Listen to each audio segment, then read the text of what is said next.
Entonces vamos a explicarlo. Empezamos por la definición. Recordemos que cuando hablamos de inflamación estamos hablando de la respuesta de un tejido virusvascularizado ante la acción de un agente agresor, ¿ya? Ahí estaríamos definiendo inflamación, ¿verdad? Es decir, que para que un tejido pueda responder con inflamación tiene que tener dos características. Uno, estar vivo, como todos los tejidos de la economía corporal, y dos, poseer vasos sanguíneos. ¿Por qué tiene que poseer vasos sanguíneos? Porque lo vamos a ver aquí en el cuarto punto. Tenemos un cambio vascular que está representando esa respuesta, en especial la respuesta inflamatoria aguda. La clasificación de la inflamación, hay dos puntos de vista, cronológico y según la célula que participa. Cronológicamente vamos a clasificarla en aguda, cuando esta no se prolonga más allá de 72 horas, crónica cuando la duración va días o semanas, y crónica granulomatosa cuando se prolonga semanas o inclusive meses, ¿verdad? Entonces estaríamos hablando de tres grupos de inflamación: aguda, 72 horas, crónica, días, después de las 72 horas se puede prolongar días o inclusive semanas, la crónica granulomatosa semanas e inclusive meses. Cuando hablamos de la célula que participa en el proceso agudo, tenemos un polimorfo nuclear a predominio de neutrófilo.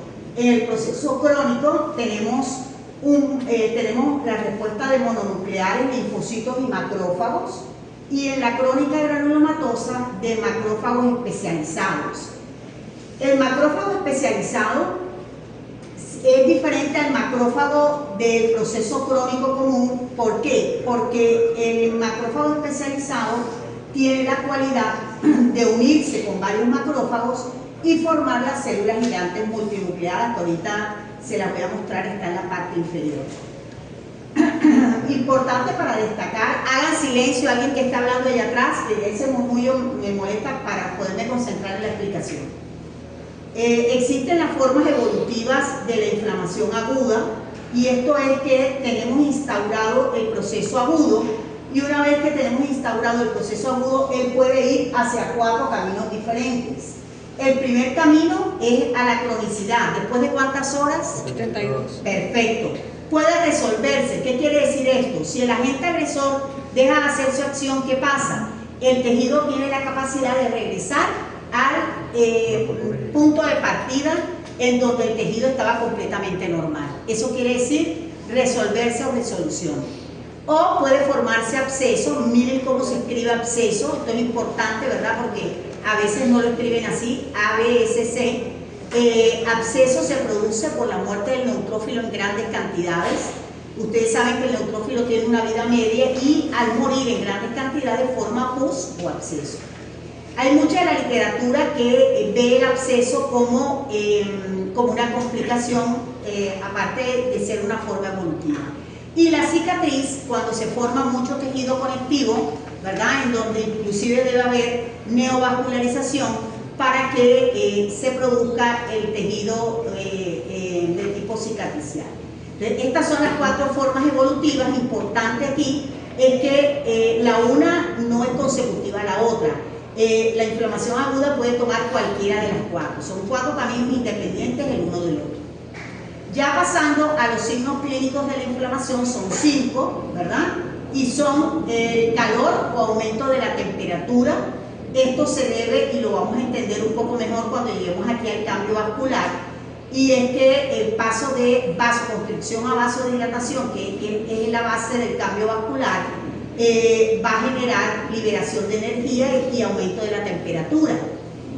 El rubor o color rojo de la zona o eritema se produce por la vasodilatación, que es el segundo cambio vascular que se va a prolongar en el tiempo, y esto hace ver la zona a través de los tejidos blandos de color rojo. El tumor, hinchazón, edema o tumefacción se presenta por el acúmulo de líquido en el espacio intersticial, el cual ha pasado desde el espacio intravascular al intersticial y se acumula en grandes cantidades produciendo el edema, hinchazón o tumor. El dolor que se produce por la liberación de prostaglandinas, que es una sustancia, un mediador químico proactivo del dolor, ¿sí? Y también se produce porque secundario al edema o la tumefacción, que va a causar compresión de las estructuras nerviosas y causa irritación de las mismas. Y la pérdida temporal de la función, porque es temporal, porque mientras hayan todos estos signos clínicos, pues la zona pues no va a poder cumplir con su función hasta que estos cesen, pues volverá a la función habitual del mismo. Entonces, son 5 signos clínicos y les acabo de explicar el por qué se presenta. Pasamos al cuarto punto, en el cual va a estar basado en un cambio vascular, un cambio celular y la acción de los mediadores químicos. Para poder entender esto es necesario que pasemos a esta imagen, en donde está representado el cambio vascular y el cambio celular. Recordemos también que estos cambios son simultáneos, se dan al mismo tiempo.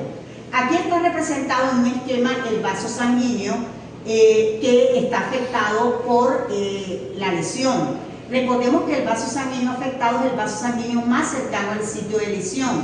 Y este vaso sanguíneo va a ser inicialmente un cambio vascular que está representado por vasoconstricción, que es corta e inicial, seguida de una vasodilatación que se prolonga en el tiempo. Miren, si el vaso normalmente es así y la sangre corre en su parte media, cuando él empieza la respuesta vascular hace esto, hace vasoconstricción, se detiene el flujo e inmediatamente hace esto. Miren que no volví al diámetro normal, sino que volví a una vasodilatación. El paso de vasoconstricción a vasodilatación hace que el flujo, que normalmente, mírenlo aquí, que va en una sola dirección y en forma laminar, se convierta en, Dios mío, no puedo contestar, se convierta en un flujo turbulento. Miren cómo las flechas van en diferentes direcciones, ¿verdad? Entonces el flujo turbulento va a generar una respuesta que es la respuesta celular, ¿sí? Que es la que les voy a explicar ahora. ¿Se entendió la respuesta vascular? Sí. ¿Se entendió? Sí. Ok, entonces pasemos a la respuesta celular. La respuesta celular, si estamos en inflamación aguda, ¿quién la va a representar? Los polimorfonucleares. ¿Qué célula? Los neutrófilos, muy bien. Los neutrófilos están representados aquí, mírenlos. Son estos. Ellos normalmente van con los elementos formes de la sangre en la parte media. Y el neutrófilo, cuando se da el cambio de vasoconstricción a vasodilatación y se produce esta turbulencia que hace que el flujo vaya hacia diferentes direcciones, el neutrófilo inicia esa respuesta celular. El primer paso que cumple el neutrófilo es este número 1, que se denomina marginación. ¿Qué quiere decir la marginación? Irse hacia las paredes del vaso sanguíneo. Marginarse quiere decir ir a las paredes del vaso sanguíneo, ¿verdad? Marginación, irse hacia las paredes del vaso sanguíneo. Paso 2, él comienza a rotar como una pelotita, a rodar como una pelotita. Miren las flechitas que están significando que está rodando, y a ese paso se le llama rodamiento. Luego, ¿qué hace el neutrófilo? Se pega a las paredes del vaso sanguíneo y a ese paso se le denomina como adhesión. Adherirse o pegarse a las paredes del vaso sanguíneo. Luego sigue el cuarto paso, que es la salida del neutrófilo del espacio intravascular al espacio extravascular intersticial. Y a ese paso, que es la salida del neutrófilo, que lo hace a través de unas hendiduras, miren aquí, unas hendiduras, unas aberturas que están entre las células endoteliales, y que esto ha sido promovido por la vasodilatación. Cuando el vaso hace vasodilatación, lo que genera, por la acción también de los mediadores químicos, es que la célula endotelial se contraiga, y al contraerse la célula endotelial se van a generar unas hendiduras o espacios, a través de las cuales saldrá el neutrófilo del espacio intravascular al extravascular o intersticial. A ese cuarto paso se le denomina como transmigración o diapéresis. En otras palabras, salida del neutrófilo desde el espacio intravascular al extravascular o intersticial, ¿sí? El neutrófilo sale y llega aquí al quinto paso. ¿Y qué hace cuando él sale? El fin de él es llegar aquí al sitio de lesión. Entonces miren los pasos del neutrófilo llegando al sitio de lesión. Ese quinto paso se denomina migración al sitio de lesión. Una vez el neutrófilo llega, él analiza la situación y se percata si es capaz de acabar con ese agente agresor. Si no es capaz de hacerlo, cumplirá este sexto paso que se llama quimiotaxis. Si ustedes recuerdan, por su fisiología, la quimiotaxis es el envío de un mensaje a través de la liberación de sustancias. El neutrófilo libera sustancias enviando un mensaje ¿a quién? A los neutrófilos que están todavía aquí en el espacio intravascular. ¿Y en qué consiste el mensaje? Que sigan cumpliendo estos pasos para que lleguen aquí, al sitio de lesión, y se produzca, no es agotamiento, sino agrupamiento de neutrófilos. ¿Oyeron? Esto, aquí hay un error. Agrupamiento de neutrófilos en el sitio de lesión. Una vez se cuenta con la cantidad de neutrófilos necesarios para acabar con el agente agresor, el neutrófilo fagocita en el punto 7 el agente agresor. Fagocitar quiere decir comerse el agente agresor, incluirlo dentro de su estructura, y por último libera sustancias líticas y destruye el agente agresor y de paso se destruye. ¿Queda claro? En la lisis y destrucción del agente agresor y por ende del neutrófilo. Jóvenes, estos 8 pasos no los van a encontrar en ningún texto de esta forma. Estos 8 pasos yo los organicé de esta forma, leyendo varios textos, y de pronto encontrarán uno que otro, pero se saltan pasos, pero de esta forma organizada usted va a poder entender qué es lo que hace el neutrófilo desde que sale del espacio intravascular hasta que llega al sitio de lesión, destruyendo el agente agresor y de paso destruyéndose el mismo. ¿Se entiende esto, jóvenes? Sí. Bien, entonces pasemos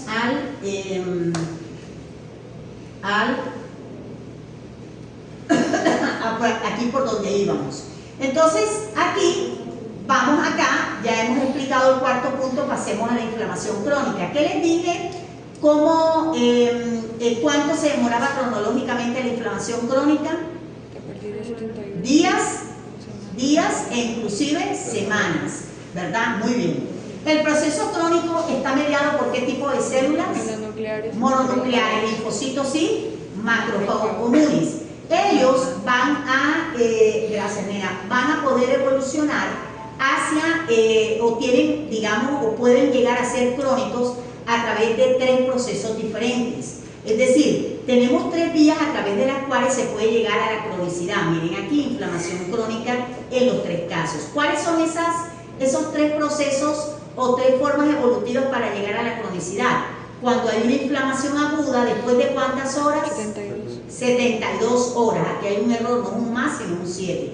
Entonces, se da la respuesta inflamatoria aguda y después de 72 horas el proceso pasa a ser crónico. Muy bien, esta es la forma más común, más frecuente en su presentación.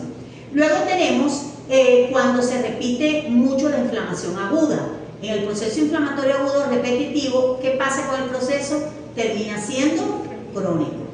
Y está la forma insidiosa, esto quiere decir que es de inicio lento y paulatino, no pasa por inflamación aguda, sino que cuando debuta lo hace de forma crónica. Les cito ejemplos. Un muy buen ejemplo para hablar de proceso agudo que termina siendo crónico es la neumonía.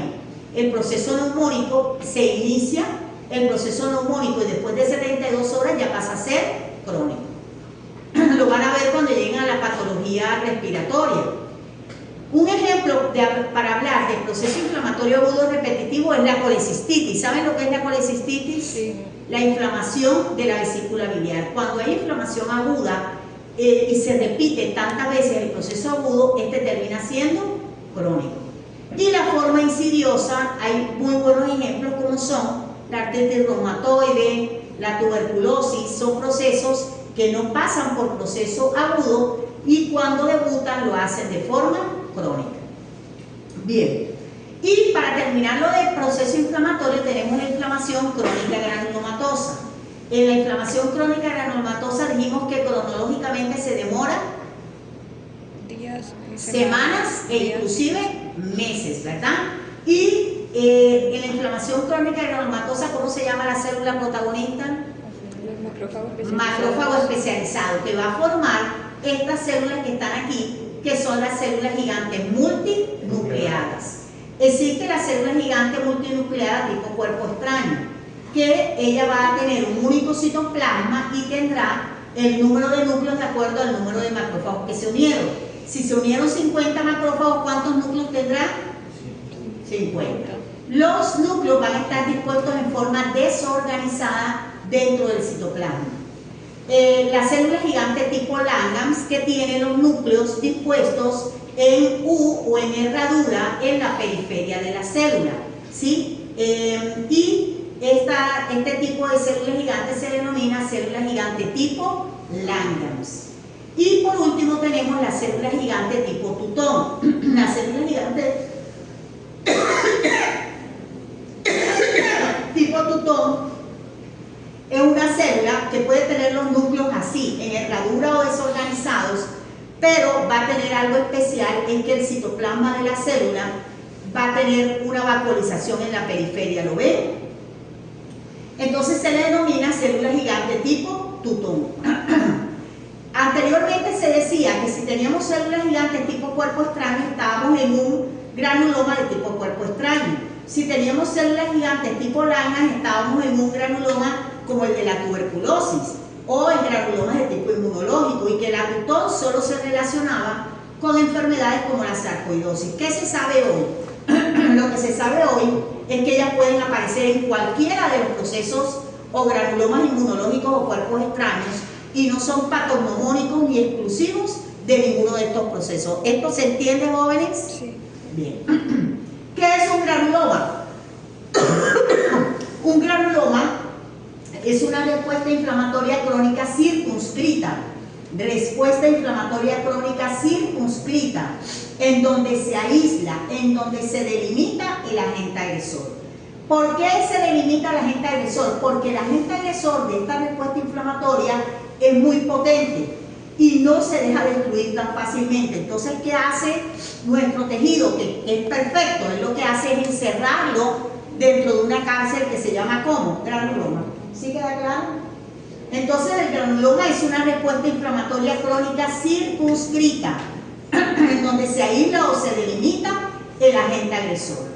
Existen dos tipos de granulomas que son granuloma inmunológico y granuloma tipo cuerpo extraño. El granuloma inmunológico, ejemplo, sífilis, lepra, sarcoidosis, tuberculosis, ¿sí? Serían ejemplos de granulomas inmunológicos, ¿sí? Y los granulomas tipo cuerpo extraño, ¿sí? Cuando estamos frente a procesos como cuando el paciente en un procedimiento quirúrgico le dejan una compresa o una pinza, hace un granuloma A tipo cuerpo extraño porque no pertenece a nuestro cuerpo.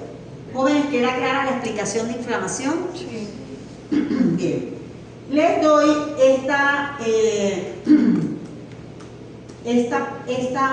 explicación, pueden tomarle foto, porque creo que esta no se les había pasado, de neoplasia. Y esto es un resumen del tema de neoplasia. Recordar que la neoplasia, la palabra neoplasia, neo quiere decir nuevo, plasia quiere decir tejido. Las neoplasias, según el comportamiento, pueden ser benignas o malignas. Por supuesto, las benignas son las que se comportan bien y las malignas son las que tienen comportamiento agresivo. Las benignas y las malignas, miren que se van a clasificar en dos subgrupos, que son epiteliales, las que se desarrollan a partir de tejidos epiteliales, y las mesenquimales, las que se desarrollan a partir de tejidos de sostén. ¿Como cuáles? Como los tejidos conectivos, el músculo, el hueso, el cartílago, los vasos sanguíneos, los vasos linfáticos, etcétera, ¿verdad? Entonces, cuando vamos a hablar de benignos, tener en cuenta que según la nomenclatura de tumores, estos terminan con el sufijo oma. Y cuando vamos a hablar de malignos, específicamente de epiteliales, les vamos a denominar carcinoma, ¿verdad? aunque terminan en oma y podríamos confundirnos por el sufijo de los benignos, ellos tienen un prefijo que es carcino. Cuando ustedes ven este prefijo carcino, es de origen epitelial, es un tumor epitelial maligno. ¿Queda claro? Si estamos en el grupo de los mesenquimales, lo que vamos a encontrar que también termina en oma, pero el prefijo es sarco. Siempre que ustedes vean este prefijo sarco, es maligno de origen mesenquimal. Pasemos a los ejemplos. En los ejemplos de los epiteliales tenemos el adenoma. Oma benigno, adeno, glándula. Tumor benigno de origen glandular. Ejemplo de adenomas. Adenoma de hipófisis, adenoma de tiroides, adenoma hepático, adenoma de páncreas. Es decir, que el adenoma es un tumor benigno que pueden padecer o que pueden sufrir los órganos glandulares. ¿Sí? Cistoadenoma, oma benigno, adenoglándula, cistoquiste. Son tumores benignos de origen glandular que forman cavidad quística en su interior. Ejemplo, órganos que hacen cistoadenoma, los ovarios. Los ovarios es típico que los tumores más frecuentes en el ovario son los cistoadenomas. Y hay una clasificación cuando lleguen a final del semestre que vean los tumores benignos más frecuentes en el ovario, ahí hablarán de los cistoadenomas y de su clasificación. También tenemos que se puede producir cistoadenomas en el apéndice secal. Papiloma, oma benigno. Papilo es por la forma como crece el tumor en forma de papilas o deditos. Esto se da frecuentemente en el epitelio escamoso estratificado. Por ende, se puede presentar en la piel, en la boca, en la lengua, en toda la cavidad oral, a nivel esofágico, a nivel de la vagina, a nivel del exocervix. Y por último tengo el pólipo. ¿Qué le ven de diferente a este pólipo con respecto al resto de los ejemplos? No termina en oma, no cumple con la nomenclatura de tumores, pero muy a pesar de eso yo lo tengo en este listado. ¿Por qué? Lo tengo en el listado porque es bastante frecuente en su presentación. Los pólipos son tumores benignos que crecen del epitelio mucoso de órganos huecos y crecen hacia el lumen de ese órgano hueco. Entonces lo coloqué aquí, a pesar de no cumplir con la nomenclatura, es por su frecuencia y porque crecerán del epitelio mucoso de esos órganos huecos. Pasemos al ejemplo de los mesenquimales. Estos son más fáciles porque el prefijo nos orienta el tejido del cual se origina. Oma benigno, miomúsculo, leyo liso. Tumor benigno de músculo liso. ¿Dónde se presenta? En especial en el cuerpo uterino. Los leiomiomas, yo creo que ya los tuvieron que haber visto en la macro, son tumores que se originan del músculo liso, en especial a nivel del cuerpo uterino o matriz. Rhabdomioma, oma benigno, miomúsculo, rhabdo estriado. Este tumor se presenta en el músculo estriado esquelético, que son todos los músculos adosados al esqueleto óseo, y se presentan a nivel del corazón. ¿Sí? Lipoma, oma benigno. ¿Lipo de dónde viene? Tejido graso. De tejido graso. Es el tumor benigno que se presenta en el tejido adiposo, en donde haya tejido adiposo en la economía corporal. Osteoma, oma benigno, osteo, hueso, ¿verdad? Se presenta en especial en los huesos largos del cuerpo. Condroma, oma benigno, condrocartílago, en los lugares en donde haya cartílago como la nariz, el lóbulo de la oreja, a nivel de la articulación del esternón con las costillas, etc. Hemangioma, oma benigno, angiovaso, hemangio sanguíneo. Tumor benigno de vasos sanguíneos. Tumor benigno, angiovaso, hemangio sanguíneo. Tumor benigno de vasos sanguíneos. Linfangioma, oma benigno, angiovaso, linfa de vasos linfáticos. Tumor benigno de vasos linfáticos. Y fibroma es tumor benigno de tejido fibroso, ¿verdad? ¿Vamos bien hasta acá? Sí.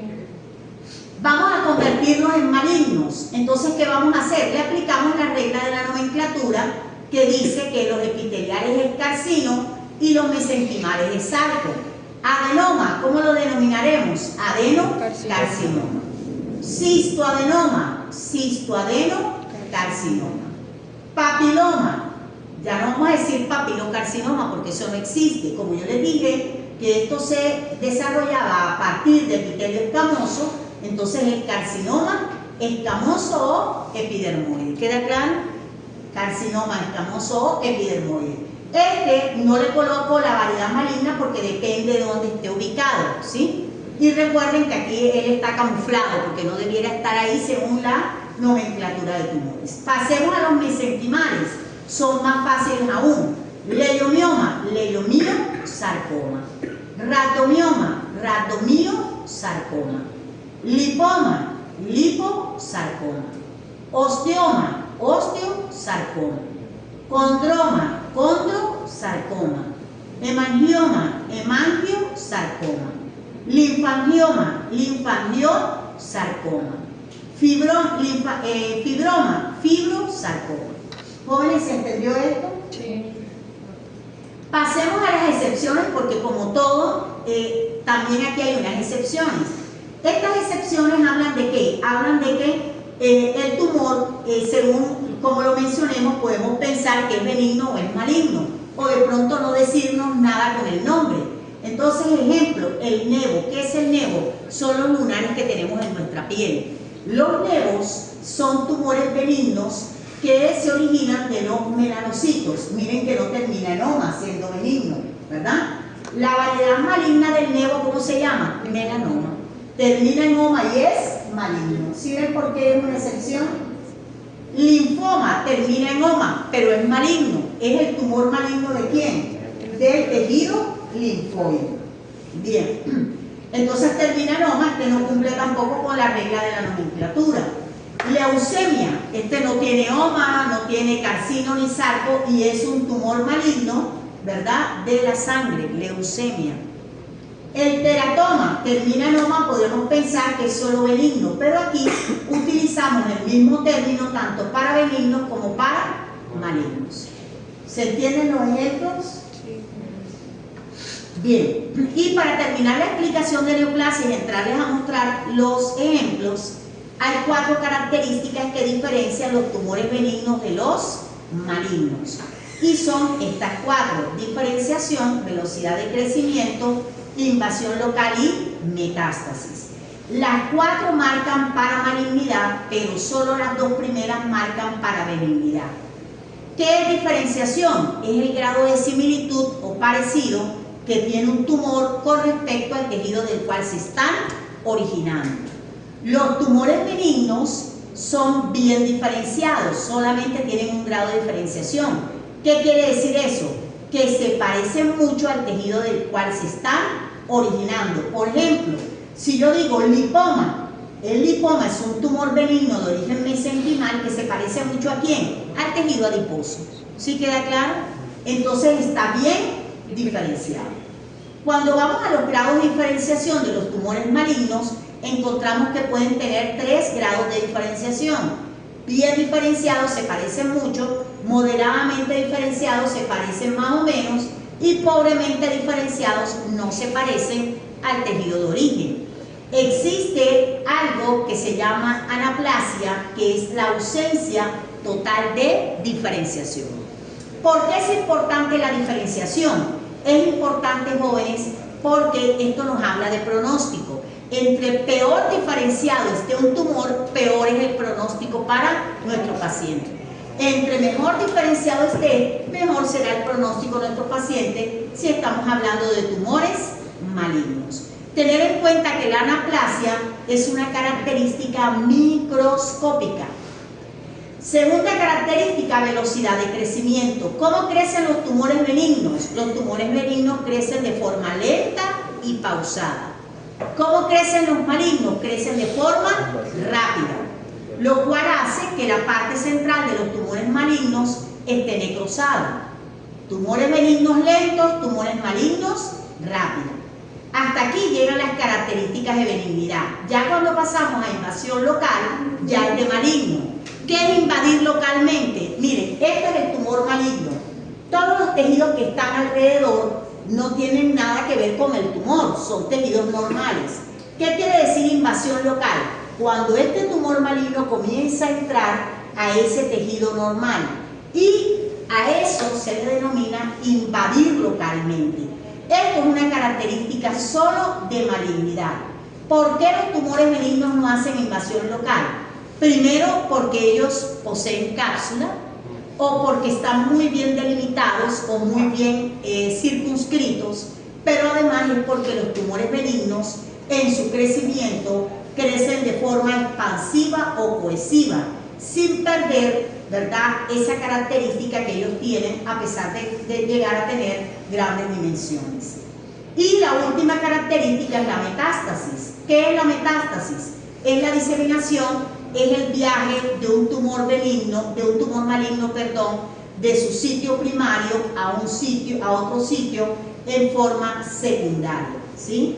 Entonces, existen 3 vías de diseminación que son la primera vía, que es a través de los vasos linfáticos, la segunda vía a través de los vasos hemáticos, y la tercera es la diseminación a través de cavidades orgánicas. La vía linfática es más usada por los carcinomas, la vía hemática es más usada por los sarcomas. La diseminación a través de cavidades orgánicas es cuando, por ejemplo, hay un tumor maligno de ovario. Si se llegara a romper ese tumor maligno, puede diseminar a otras estructuras que están en la zona abdominopélvico. ¿Por qué? Porque comparten una misma cavidad orgánica. ¿Eso se entiende? Bien, pasemos a los ejemplos. Pues los ejemplos de inflamación, tenemos el primer ejemplo, que es el de la apendicitis, ¿verdad? En donde vamos a encontrar un apéndice secal. Miren las características de los vasos dilatados y congestivos. Recuerden que hay una respuesta vascular, hay una respuesta celular y la acción de los mediadores químicos. Aquí está la respuesta vascular. Recuerden que la respuesta celular está ya dada por qué tipo de células? Por los neutrófilos, ¿verdad? Y recordemos también que aquí, y lo vamos a ver más adelante, es cuando hay apendicitis. La apendicitis puede tener varios grados, ¿verdad?, o varias formas de presentación, morfológicamente hablando, y a medida que se da la respuesta, esta no debe pasar más allá de las primeras 72 horas, porque este sería un muy buen ejemplo de inflamación aguda, ¿verdad? Miren aquí en la parte microscópica, una característica especial de la apendicitis aguda es que vamos a tener muchos neutrófilos. Todos estos puntitos negros que ustedes ven son neutrófilos, involucrando las capas histológicas, pero en especial la capa muscular propia o externa del apéndice secal. Eso cuando lleguemos a digestivo ya les voy a explicar, porque si de pronto los neutrófilos están solo en la serosa, yo no puedo decir que es una apendicitis aguda, o si están solo en la mucosa, tampoco lo puedo mencionar de esta forma. Yo tendría que tener la certeza 100% de que tengo apendicitis aguda si está en la capa muscular propia o externa, ¿verdad? Sí. El absceso se ve parecido a esa placa. ¿El qué, perdón? El absceso. El absceso tú lo vas a ver microscópicamente por muchos neutrófilos acumulados, ¿sí? Vas a ver grandes cantidades de neutrófilos, ¿sí?, acumulados. Aquí hay muchos, pero están dispuestos de forma difusa. Pero ellos se acumulan, entonces ya tú hablas de abscesos o microabscesos, ¿sí? Bien, esta foto es para mostrarles causas de apendicitis. No hago mucho hincapié aquí porque esto lo vamos a ver nuevamente en digestivo, pero les recuerdo que el apéndice se inflama secundario a un fenómeno obstructivo de un elemento que caiga en la luz del apéndice, que es una luz puntiforme, y pueden ser parásitos como lo que estamos observando aquí. Esto es un oxiuro. También puede ser producida por los ascaris chiquiticos, por los fecalitos, que son pequeñas porciones de ese que se solidifican y caen a la luz del apéndice, por tumores, etc. Entonces, simplemente para mostrarles una de las causas de la apendicitis aguda. La vesícula biliar, sabemos que también se puede inflamar de forma aguda o crónica, recordándoles un poco que ella, a diferencia del apéndice que tiene 4 capas histológicas, esta tiene solo 3 capas, carece de su mucosa, ¿verdad? Mientras que el apéndice sí lo tiene. Este es un epitelio normal de la vesícula biliar, este es la capa muscular, que es músculo liso, y cuando, voy a volarme esta, cuando la vesícula biliar se inflama normalmente en un 90-95% por la presencia de cálculos. La colelitiasis lleva a una colecistitis, cálculos en la vesícula biliar, colecistitis, inflamación de la vesícula biliar. Pues yo les he traído ejemplos de colecistitis crónica, el epitelio de la vesícula, lo vemos así de esta forma, de forma hiperplásica. Vemos todos los puntitos negros que están inmediatamente debajo del epitelio, son linfocitos, inclusive podemos encontrar macrófagos. Y algo importante aquí es esta estructura que se está señalando con el triángulo negro, que es un seno de Rokitansky. Así se llama, seno de Rokitansky. El seno de Rokitansky es una entrada o invaginación del epitelio que queda atrapado en el espesor de músculo liso de la vesícula biliar. El tener senos de Rokitansky nos da la característica microscópica que estamos frente a un proceso de inflamación crónica. Pero también el que el epitelio sea hiperplásico o que haya infiltrados inflamatorios de tipo mononuclear. ¿Queda claro el ejemplo, jóvenes? Sí. En el caso del proceso inflamatorio crónico granulomatoso tenemos los granulomas. Fíjense, por ejemplo, este granuloma es de tipo inmunológico porque es una sarcoidosis, y fíjense que siendo sarcoidosis tiene células tipo Langhans, ¿sí las ven? Que tienen los núcleos dispuestos en forma de U, en forma de herradura. Los granulomas normalmente están compuestos por linfocitos, por fibroblastos, por macrófagos especializados que se unen y forman las células gigantes multinucleadas, ¿sí? Ese sería el ejemplo de proceso inflamatorio crónico de tipo granulomatoso.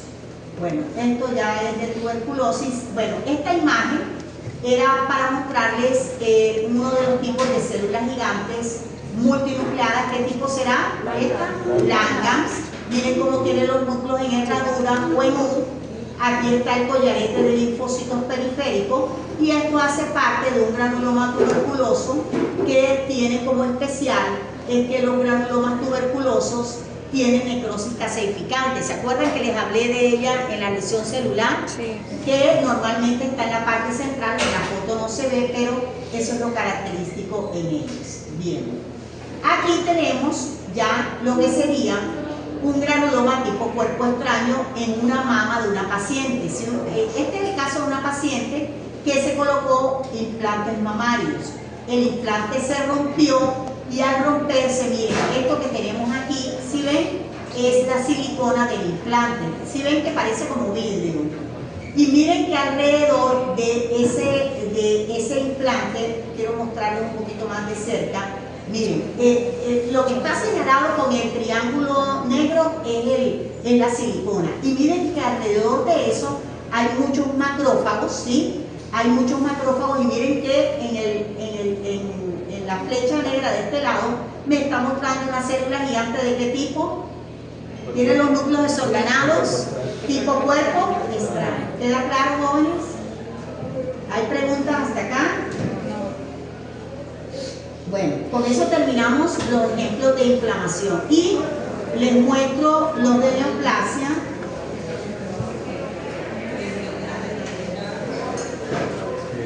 Bien, a ver, en los de neoplasia, miren, en los de neoplasia tenemos, a ver, miren, en los de neoplasia tenemos este, que es un papiloma, ¿verdad? El papiloma, les dije que se daban en estructuras que tenían epitelio escamoso. Por ejemplo, aquí está a nivel laringio. Ustedes saben que la laringe tiene dos porciones, ¿verdad? Una donde están las cuerdas vocales y una que es la parte respiratoria propiamente dicha, ¿verdad? En la parte de las cuerdas vocales tenemos epitelio escamoso. Y miren, con la palabra papiloma yo les dije que crecía como, ¿qué? Como papilas o deditos, ¿lo ven? Está creciendo en forma de papilas o deditos. Esto se llama papiloma laríngeo.